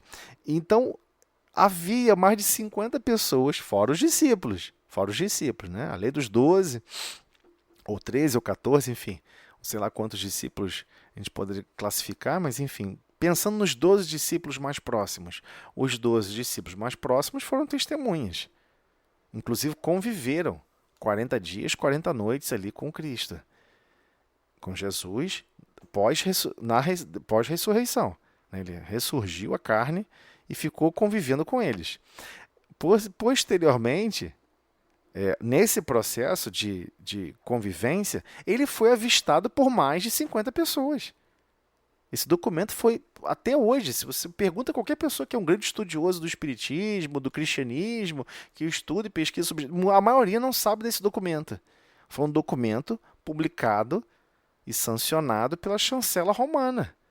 Ou seja, romanos, oficiais, inclusive, narraram que encontraram com ele, que chegaram a persegui-lo para tentar prendê-lo de novo. E tem a narrativa, mais de 50 testemunhas provando que viram ele, fisicamente falando, não era mediunicamente falando. É impressionante. Então, sim, quando Jesus traz esse conjunto de éticas que traz a ponte psicológica filosófica para unificar esse projeto divino, né, trazendo essas 4 civilizações, ele trouxe e conseguiu dinamizar, e esse processo cresceu. E hoje o Ocidente, que vivíamos basicamente como tribos indígenas, acreditando em todos os deuses, Deus da lua, Deus do sol, nenhuma crítica aos múltiplos deuses, não é isso, mas entender que conseguir conciliar ao conceito do Deus único e igualmente a apresentação e a compreensão e a busca por compreender ainda mais os ensinos de Jesus é impressionante. Aqui no Ocidente, sabendo que a religião, essa cultura toda, na verdade não é daqui, né? É uma cultura do Oriente. Então, sim, ele uniu essas duas extremidades da civilização. É isso que ele está falando aqui dessa ponte. É a ponte realmente entre o Ocidente e o Oriente, desenvolvendo o idealismo socrático e o reencarnacionismo. Então, fecundado pelo amor. Fecundado pelo amor. O único tesouro que logra produzir a plenificação do ser humano. E aí é engraçado, né? Porque você pensa assim, puxa vida, Jesus de Nazaré, o Cristo assume a personalidade chamada Jesus de Nazaré. Apaga todas as suas luzes. Essa é a verdade, ele apaga todas as luzes dele. Ele não podia, não, ele se privou propositalmente de todas as potencialidades que ele tinha. Olha só. Quem tem um monte de recursos que depois quer abandonar esses recursos? Ele abandona esses recursos e reencarna num corpo físico igual ao nosso. Sem tirar nem pôr. Corpo físico igual ao nosso. E qual o grande diferencial na conduta dele e na vida dele, que é o que transformou o projeto e é o que deu o resultado no projeto? O amor. Por isso que Joana, de uma maneira muito poética, informa isso. Fecundou pelo amor. Por quê? Porque ele deixa claro, é o único tesouro que logra produzir a plenificação, tornar pleno. É o único caminho para tornar pleno o ser humano. Como é que você vai tornar pleno alguma coisa que ainda não é pleno? É através do amor. É isso que ela vem traçar nessa frase que é tão poética, né, tão bonita. Então, sim, é o psicoterapeuta superior, que é Jesus, não foi apenas o filósofo, o psicólogo, como algumas pessoas querem interpretar. Ah, eu acho que essa frase é meio... Ih, essa frase é parecida com Sócrates. E essa frase... Não, mas não foi Sócrates que contou primeiro, porque ele reencarnou primeiro. Ele esteve aqui na Terra primeiro. Sócrates contou pela influência do Cristo diretamente para com Sócrates, né? Ao contrário. O psicoterapeuta superior, Jesus, não foi apenas filósofo ou psicólogo, que compreendeu os problemas humanos e ensejou conteúdos libertadores. Né? Olha, acho que isso aqui vai dar certo, e pensa assim que é melhor, hein? Não foi isso. Mas ele permanece como o quê? Como terapeuta, que rompe as barreiras da personalidade dos pacientes e penetrou-lhes a consciência. Então, qual é o diferencial em relação ao psicólogo vulgar, não vulgar no sentido de menosprezar quem pratica atividade como psicólogo e terapeuta, não é isso? É mostrando o seguinte, que naquela condição, quando alguém traçava ideias psicológicas ou ideias filosóficas, era no campo das ideias, era no campo da fala, no campo dos escritos. Como é que foi a vida e a interação de Jesus na convivência comum? No dia a dia. Jesus morou 3 anos na casa de Simão Pedro. Daí surgiu o livro, né, Psicografia de Ney Lúcio, o livro Jesus no Lar, que é um livro que eu amo de paixão há décadas. É um livro maravilhoso. Eu vira e mexe, eu cito aqui e fico perturbando os juízos de vocês com esse livro. Como é que ele conviveu com as pessoas? Ele conviveu como um terapeuta, como alguém que se importa realmente com a outra consciência, com alguém que se importa com o outro, que o outro, quando chega reclamando com ele, chega com aflição, ele entende o outro como alguém, com uma personalidade que está demandando dele algo e que ele pode ofertar, e ele vai ofertar, sem cobrar, é claro, sem contar aqui no aspecto de profissão, né? Ele vai dar a participação dele. E ainda mais, ele, como quem realmente ele é, Jesus de Nazaré, sabia adentrar na consciência daquela pessoa e conseguir tratar os assuntos chaves, os problemas chaves. Poxa, você não acha melhor? Porque possivelmente você não deveria, né, se sentir melhor em relação a isso. Olha esse exemplo tal. Sabia puxar os exemplos e fazer explicações e comentários e envolvimentos sensíveis àquela consciência. Né? Você não vai explicar, por exemplo, vou te explicar como funciona certo fenômeno. Aí tu fica explicando palavras e um monte de conceitos que ninguém conhece, que ninguém nunca experienciou. Não adianta, ninguém vai entender. Então chega uma consciência aflita, precisando de ajuda, de amparo. Ele adequava a conversação para cada pessoa. Maria, no livro Boa Nova, Maria comenta que ficava impressionado. Jesus, ainda jovem, conversava com os sábios do templo e, ao mesmo tempo, de igual para igual, ou até superior aos sábios do templo, mas quando estava na beira do rio, conversando com as lavadeiras e sorrindo, brincando, ele conversava com todo mundo de igual para igual. Ele não se portava como um sábio do templo quando conversava com as lavadeiras do rio. Então, por isso ele está falando que por isso que ele penetrou-lhe a consciência. Ele sabia como conviver e tratar cada uma das consciências. Não é tratar no sentimento de tratamento médico. É na tratativa de como falar, de como se comunicar, de como agir, de como reagir para cada pessoa, para cada necessidade. Esse é o grande diferencial, né? Deixa eu botar aqui no modo silencioso, que o celular não para de... Agora não estou achando... Vou só baixar o som, então. Pronto. Desculpem. Vamos lá. Então é isso que ela está falando, né? Que é o grande diferencial. Esse divino terapeuta, né? Esse psicoterapeuta superior. Psicoterapeuta superior.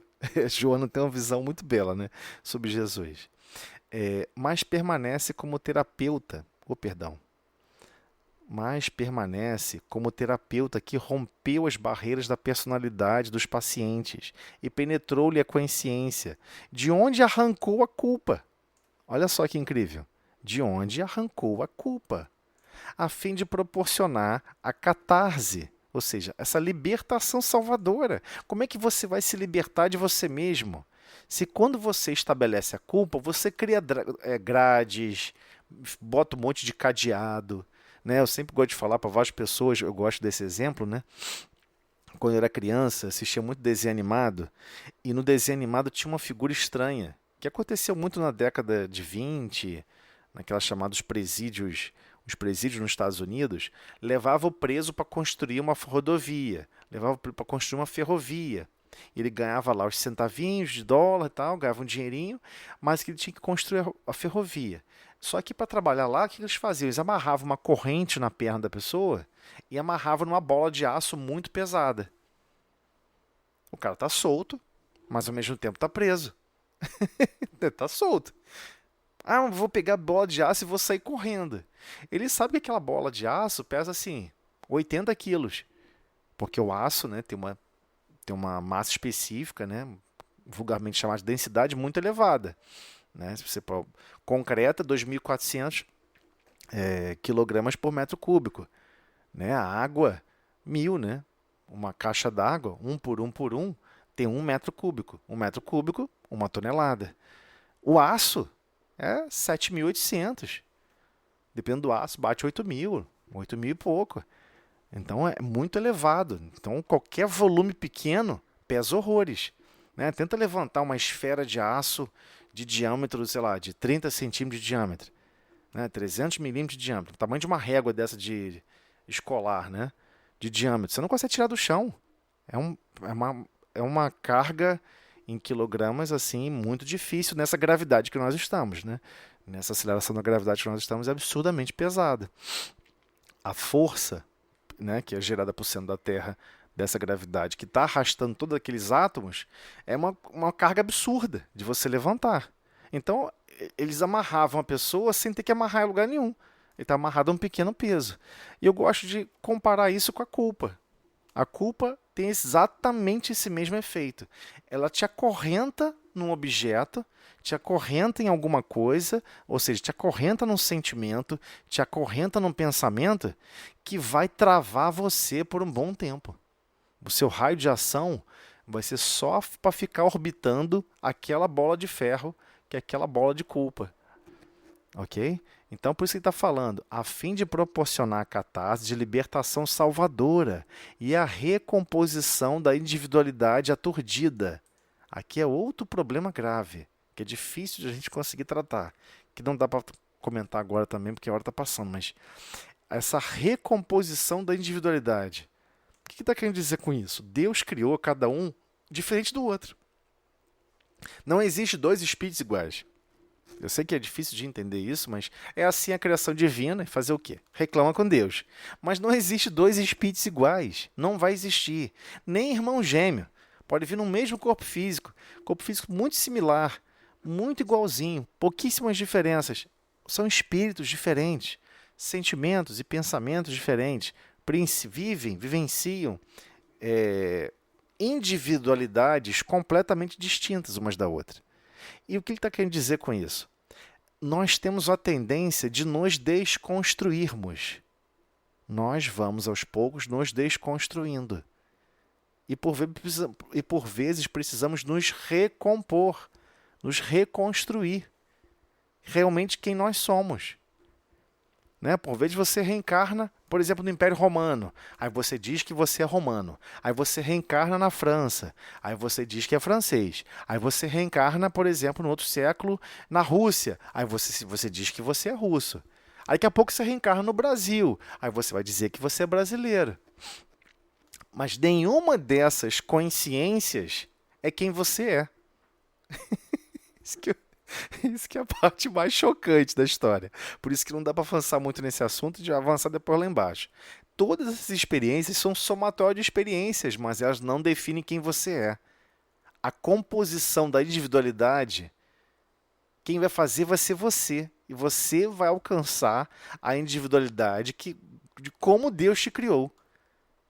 E você vai ter que alcançar essa identidade natural desse espírito imortal que está a serviço de todos, está a serviço do Pai e com certeza diferente uns dos outros, né? Por exemplo, a gente tem o costume de fazer tudo meio que simétrico, especificamente estranho, né? Você vai construir uma corrente, todos os elos são iguais. A corrente dos corações divinos, os elos são diferentes. A conexão é diferente. Eles não são iguais. Não existe dois espíritos iguais. É isso que a gente está... A gente vai avançar nesse assunto, porque não dá para avançar aqui agora, mas foi só uma palhinha que a Joana apresentou aqui para a gente. Quando não em total infelicidade. Né? Então, nós temos que aprender a nos libertar da culpa, nos libertar dessa total infelicidade e aprender o que é essa recomposição dessa individualidade, que por vezes está aturdida, né? Está distanciada de si mesmo, distanciado dos seus próprios objetivos.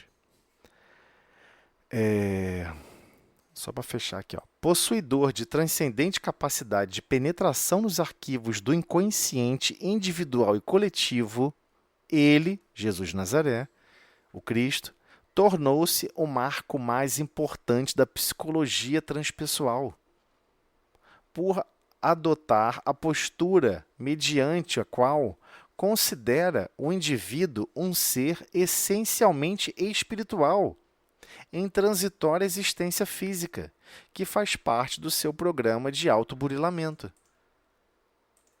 Né? Então, alguém chega e fala assim, puxa vida, eu estou passando por esse sofrimento, estou passando por essa situação. Você quer que Deus acabe com esse sofrimento para você e você não tem mais sofrimento nenhum? Aquele espírito que já evoluiu um pouco mais, ele fica pensando assim, peraí, se Deus mantém esse sofrimento não é por limitação da minha vontade, não é por limitação do meu empenho, não é limitação do meu exercício de amor, do meu exercício de carinho. É lógico que eu tenho que saber interpretar como que isso funciona na minha vida. Tudo. O espírito, quando tem essa consciência, ele passa a entender tudo como recursos de burilamento, de aperfeiçoamento, de transformação. Essa é a essência. Então Jesus falava com as pessoas, todos eles, de espírito para espírito. Ele entendia, você é um espírito que está aqui em treinamento. Eu entrei no mesmo uniforme de trabalho de vocês e vou explicar as coisas para vocês. Espera aí, ó, é assim que se ama. Espera aí, é assim que se perdoa. Né? Por exemplo, a parte da Bíblia que nos foi cerceada um pouquinho, né? Difícil de aceitar isso, mas enfim. Tem uma parte da Bíblia que não conta da história do Cristo quando ocorreu o processo, quando ele foi preso. Né? Que até quem contou isso em detalhes foi através da mediunidade de Chico Xavier. Chico Xavier conta e narra que o exemplo de amor aos inimigos máximo que foi apresentado foi vivenciado pelo Cristo quando ele foi preso. Os soldados do Sinédrio, que é basicamente a estrutura, representação da estrutura religiosa, tinha soldados, foram lá e prenderam o Cristo, só que eles não podiam agredir, nem maltratar, nem causar nenhuma punição. Eles só podiam conduzir até, por exemplo, ao posto de oficiais, ao posto do Império Romano. O Império Romano instituiu o que nós hoje chamamos hoje em dia de justiça. Então, naquela instituição, naquela época, quem fosse pego causando males, ou até mesmo assassinando, ou maltratando, sem passar pelo crivo da razão e da lógica do Império Romano, isso aqui eu não estou falando isso para autorizar as mortes e defender mortes causadas pelo Império Romano, não é isso. É para explicar o sistema judicial que já existia na época. Aqueles soldados do Sinédrio não poderiam ter agredido Jesus. E eles pegaram Jesus e agrediram violentamente. Bateram tanto nele que ele já estava com vários hematomas, vários danos em órgãos internos. E ele já estava sangrando por todos os orifícios do corpo. Então Jesus, sabendo que eles seriam assassinados, e era assim que funcionava na época. Ué, você bateu num prisioneiro? Você quase matou um prisioneiro? Você é soldado romano? Não é não? Fulano, crucifica esse miserável. Era assim. Assassina ele. Então, quando eles foram levados até, foram entregues para o Império Romano, antes de ser entregues, eles chegam para os soldados, sem os responsáveis do Sinédrio saber disso, eles chegam para o soldado e falam assim, eu acho melhor vocês esconderem isso tudo que ocorreu, e por isso que ele foi enfaixado. Né? Você pode ver que em todas as figuras de Jesus de Nazaré crucificado, ele não está com as pernas quebradas, que foi algo extremamente impressionante, porque na época era comum quebrar as pernas do prisioneiro, a pessoa desencarnava mais rápido, né? O peso do próprio corpo satura a musculação do pulmão e você não consegue respirar mais rápido. Então, quando você quebra as pernas, a pessoa não pode apoiar o peso do corpo. Era comum quebrar as pernas. E lá em Isaías foi avisado que o Cristo seria perseguido, crucificado, mas nenhum osso do seu corpo seria quebrado. Impressionante, né? E eis que esses soldados do Sinédrio, eles todos seriam assassinados. Eles não sabiam o que fazer. Então, quando esses guardas foram repassar essa informação para uma guarda de cima, eles falaram assim, nossa, nós vamos ser assassinados. E agora, como é que vai ser? Eles ficaram numa situação difícil. Era certo que seriam assassinados.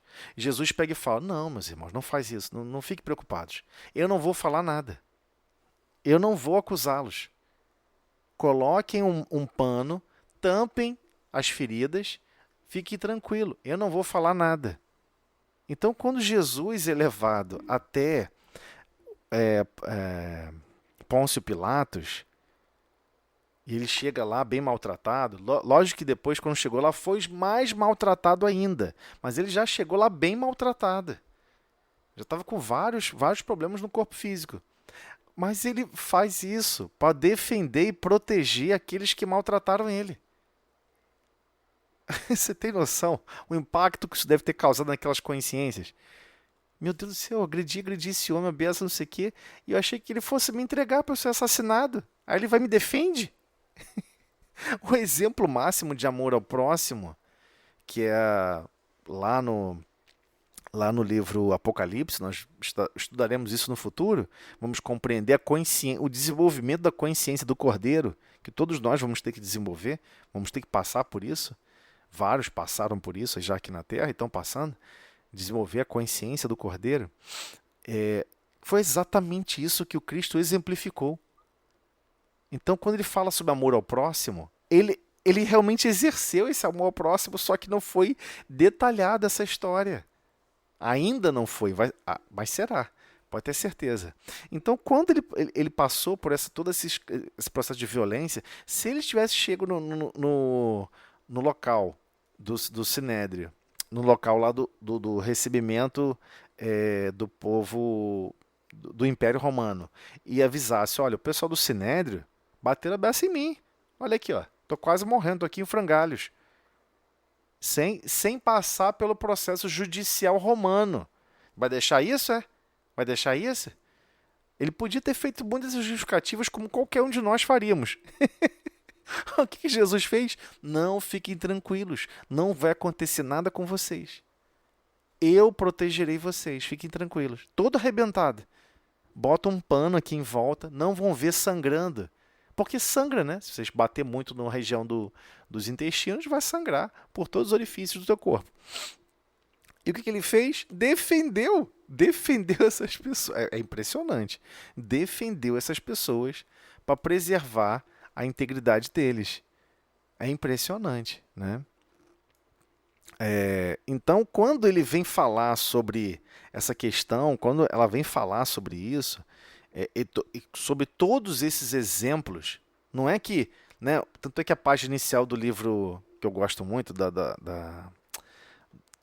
página inicial do estudo, do livro dos médiuns, tem o livro que está na página inicial, avançando em sequência, é o livro que Emmanuel intitulou Caminho, Verdade e Vida.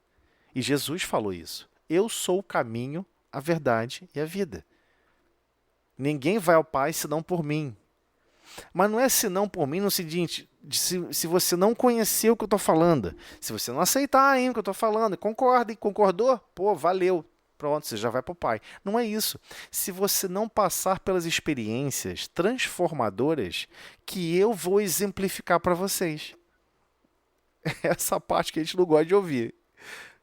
Então vou ter que passar por sofrimentos similares ao do Cristo? Quase similares? Já passamos inúmeras vezes. E nos revoltamos em todas elas. Porque não temos a consciência do Cordeiro desenvolvida. Que lá no livro Apocalipse, né, chamado Apocalipse, significa a tradução a revelação, foi revelada mediunicamente para João Evangelista como a consciência evolui. De uma maneira simbólica, como ele percebeu, mas lá está descrito as quatro fases da evolução da consciência. Jesus contou para ele como seria todo o processo, durante milhares de anos, o desenvolvimento da consciência para Deus. E João deve ter ficado assim impressionado, porque ele narra o que ele testemunhou, o que ele viu, dentro das limitações do que ele conseguiu descrever.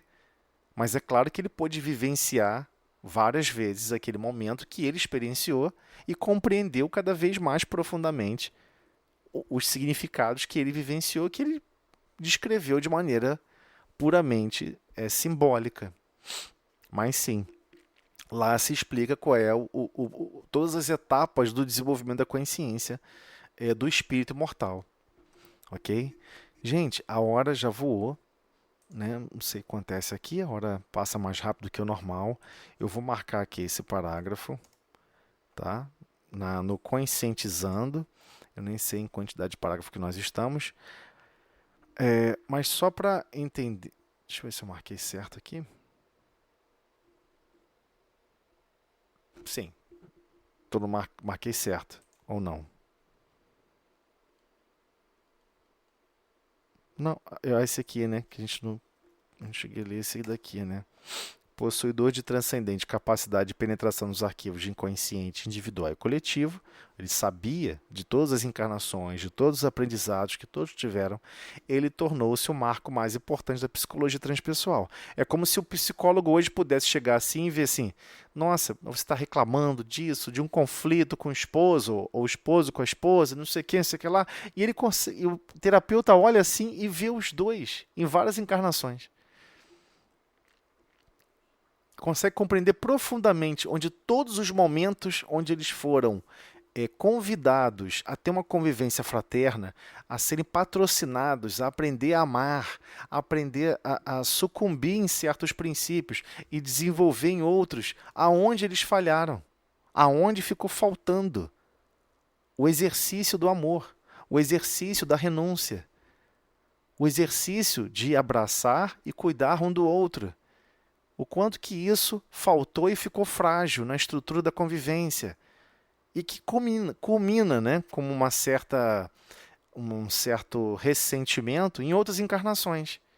Às vezes é o mesmo casal, reencarnando inúmeras vezes, e um passa a ter um monte de, guardando mágoas de várias encarnações passadas. Porque isso, porque aquilo traz...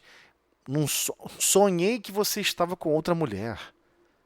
Não sei se alguém já passou por isso, mas alguém pode narrar isso e várias pessoas narram isso. Um casal, aí a pessoa fala, a pessoa ficou até acordou chateada com a outra pessoa. Pode acontecer. Mas às vezes é isso mesmo. Às vezes o fato aconteceu no passado. Aquela consciência que está percebendo agora não sabe o que aconteceu e como aconteceu. Mas o sentimento fica, o rancor, a mágoa, né? Olha que não está acontecendo no presente. Então, mas o acesso a essa consciência do passado, as experiências do passado, por que não nos é permitido no nosso atual contexto? Se permitisse, pararia completamente o processo de evolução. Primeiro que você não ia querer se envolver com mais ninguém. Você ia achar que sempre vai dar errado. Segundo que todas as pessoas que você se envolvesse, você quase que buscar vingança, como vários casais se comportam assim, né? Não gostei do que você falou pra mim. Aí o outro vai lá e maltrata o outro. Por que maltratou? Pra poder a pessoa perceber que eu não gostei. Senão a pessoa não percebe, né? Fala, conversa. Poxa, fiquei tão chateado, você falou assim pra mim e tal. Né? Não, mas eu vou me mostrar fraco numa relação... então a sua relação de convivência é uma relação de poder, não uma relação de amor? Então, são esses os conceitos que Jesus observava e via claramente, transparente. Meu Deus, esse casal ou essa pessoa pensa na vida como um núcleo de poder. E ela traz esse núcleo de poder para todas as considerações de todas as coisas. Então ele conhecia e conhece profundamente cada um de nós. Sabe aonde nós falhamos, aonde nós caímos. E nada disso impede da gente continuar nessa escola divina aprendendo. Sempre existe mais lições, mais oportunidades, né, para avançarmos. Então, sim, considera o indivíduo um ser essencialmente espiritual, em transitória existência física. É por pouco tempo. É muito pouco tempo que a gente fica aqui no corpo físico, né? Comparado à eternidade, não é nada, né? Então, sim, Jesus compreendia isso e todos com os quais ele conviveu e ele esteve em contato foram fortemente impactados pela personalidade e por esse psicólogo 100% transpessoal. Acho que agora vai dar a ideia melhor, né, do conceito de psicologia transpessoal. 100% transpessoal. Ele olhava para cada um e já observava um espírito imortal, criado destinado à felicidade e para melhor. E com certeza o projeto divino dá certo, ele não tem dúvida disso. E que todos, sem exceção, estarão uníssonos, unidos, em torno do Uno. Quem é o Uno? É Deus. Todos cumprindo e exercendo a vontade de Deus harmoniosamente, né? Em equilíbrio uns para com os outros. Gente, é isso. Desculpa a correria. Ninguém falou nada, todo mundo ficou só ouvindo. Eu fiquei falando aqui igual um doido. Alguém quer falar alguma coisa? Algum comentário? Alguém? Célia, eu estou prestando atenção, para mim está ótimo o assunto abordado que você passou para nós. Ah, tá ok. Bem, gente, também tem um grupo no WhatsApp. A gente, por favor, releiam esses trechos que nós lemos, releia esse parágrafo. Claro que ele é um pouco mais pesado por ser muito conceituação, mas depois a dinâmica vai ficar melhor. Vai ganhar uma dinâmica um pouco mais acelerada, a gente vai conseguir avançar mais rápido no processo. Mas enquanto isso, é isso aí, gente. Foi isso aí que a gente tinha para trabalhar. Desculpa aí pelo avançar do horário. Passamos uns minutinhos aí, se eu não me engano. Então vamos lá. Eu vou fazer a prece para a gente encerrar. Senhor Jesus, divino terapeuta de todos os momentos, de todas as horas, gostaria de te pedir, Senhor, por todos os lares aqui representados, por todos os corações aqui dinamizados, todos nós aqui de corações ensanguentados, joelhos desconjuntados, com dificuldade de prosseguir, de avançar, de caminhar.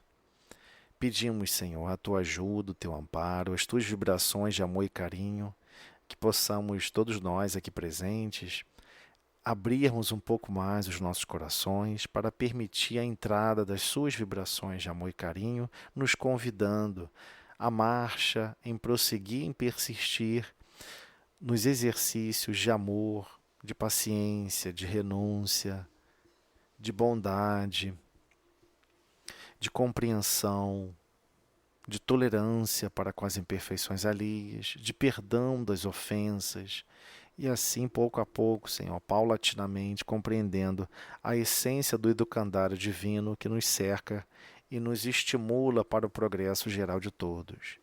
Te pedimos igualmente por todos os lares aqui representados, por todas as pessoas que não puderam comparecer ao estudo ou que estarão ouvindo posteriormente, que todos possam ser ajudados, amparados e socorridos em suas necessidades. Que possamos estar mais receptivos às orientações dos diletos e diretos representantes divinos, chamados anjos da guarda, espíritos protetores, como podemos assim chamá-los, que estão sempre nos animando, nos estimulando, fornecendo pensamentos de empenho, de bom ânimo e, acima de tudo, de muita boa vontade e coragem para persistirmos no processo evolutivo. Muito obrigado, Senhor, por tudo. Igualmente pedimos por darmos por encerrada a reunião do estudo do livro de Joana de Ângeles, O Ser Consciente da noite de hoje, na tua paz e harmonia. Que assim seja, e graças a Deus.